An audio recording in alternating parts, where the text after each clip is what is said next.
Hey, I'm Rob from Hammered Halo DIY, and today we're going to be making some cornhole boards. And hey, if you want to build your own set for free, stick around and I'll show you how to do just that. You're going to need one 4x8 sheet of 1/2-inch plywood, 6 1x4s 8 feet long, and I would suggest S4S 1x4s as these are going to be the straightest you'll likely find at your local big box stores like Home Depot or Lowe's. 8 3/8 2.5-inch carriage bolts, 8 3/8-inch fender washers, 8 3/8-inch wing nuts, and some exterior glue. Now regulation cornhole boards are 4 foot by 2 foot, and a 4x8 sheet of plywood will do 2 sets of cornhole boards. So here's where the free part comes in. If you have to buy a full sheet of plywood anyways, why not muster up enough energy to make 2 sets of boards, keep one for your own family, and then sell the other set to pay for your out-of-pocket expenses. Make sense? Good. Over to the miter saw first. We'll cut the box frame using the 1x4s. For each board, I'm cutting 2 side pieces at 48 inches and 3 smaller pieces at 22.5 inches. One for top, one for bottom, and one for the center. Then I'll cut the legs at 13 inches. This will give me the exact official height of 12 inches to the top of the board when in play.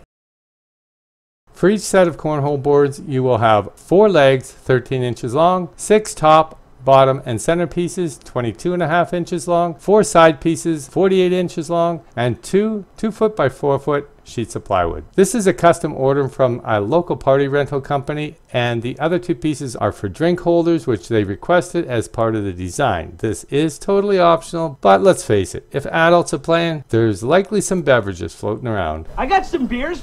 Let's drink them, huh? Next, I'll cut the angle on the legs at exactly 22.5 degrees.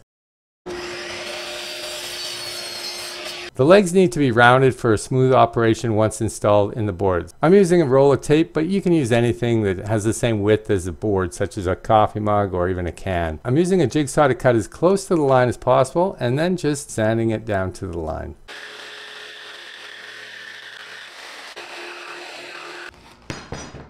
Marking the hole location on the rounded end, find the center of the board, then mark down 1 inch. Drill a 3/8-inch hole and then use the first leg hole you drilled as a template to drill out all the remaining legs. Now it's time to start drilling pocket holes in the frame. Make sure your jig is set up for the proper thickness of material. I'm drilling 2 holes in the ends of all the 22.5-inch pieces.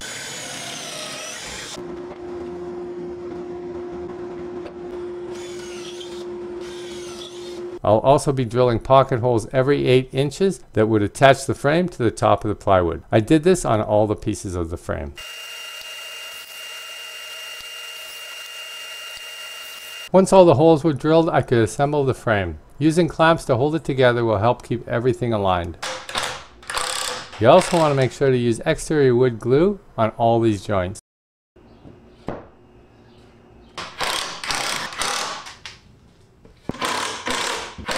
I laid a bead of glue around the entire perimeter of the frame and then set the plywood onto that.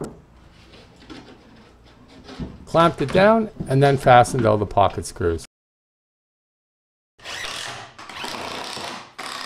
For the center hole, regulation boards are 9 inches down from the top. This customer requested 12 inches down and 12 inches across, which is odd. Apparently it has something to do with their logo and graphics they'll be applying to the board. Oh, and that's one thing I want to mention. If you do decide to build your own set of cornhole boards, there are some wild graphics you can get online to use with your boards. I'll throw some of the links in the description below if you want to check them out. Also, if you're new to the channel, please consider subscribing and hitting the notification bell if you want to be notified when I drop new videos. The hole itself is a 6-inch hole, and you can go about this a couple different ways. I'll be using a hole saw, but you could also use a jigsaw. A word of caution, if you are using a big hole saw like this, hold on to that drill. I'm also softening the hard edges of the plywood with my router around the perimeter as well as the hole itself. And if you don't have a router, you can just use sandpaper.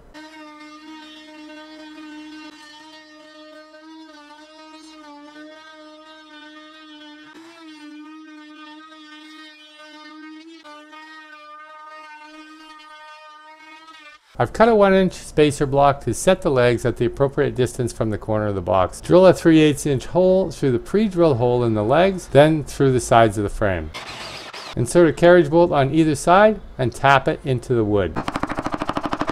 Add a fender washer on each side along with the wing nuts, and really this is as far as you need to take it, and you can move on to the finishing stage of the boards. However, I do have one more step, which is to add the cup holders. Now I'm testing the hole size using a beer can and making it slightly larger to accommodate the classic red solo cup. The hole size I settled on is 2 3/4, which really doesn't give too much forgiveness when drilling through a 1x4, but it is possible if you're cautious.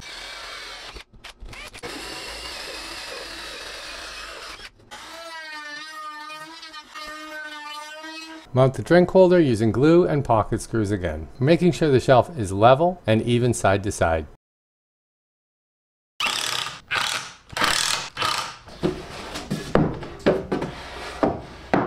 Just our perfect spots for our red solo cups or our beers. Where's the other beer?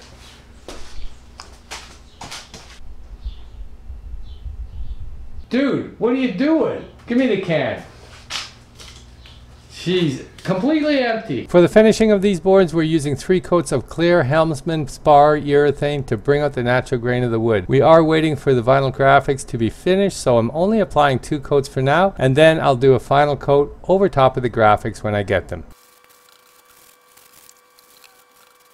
So this is a pretty simple set, but you can customize these to whatever you want using paints, different colors of stain, graphics. You can even add LED lights for those night games. And it really is a simple DIY project you can do with basic tools to have hours of fun this summer. Thanks for watching, guys, and until next time, get out there and build something.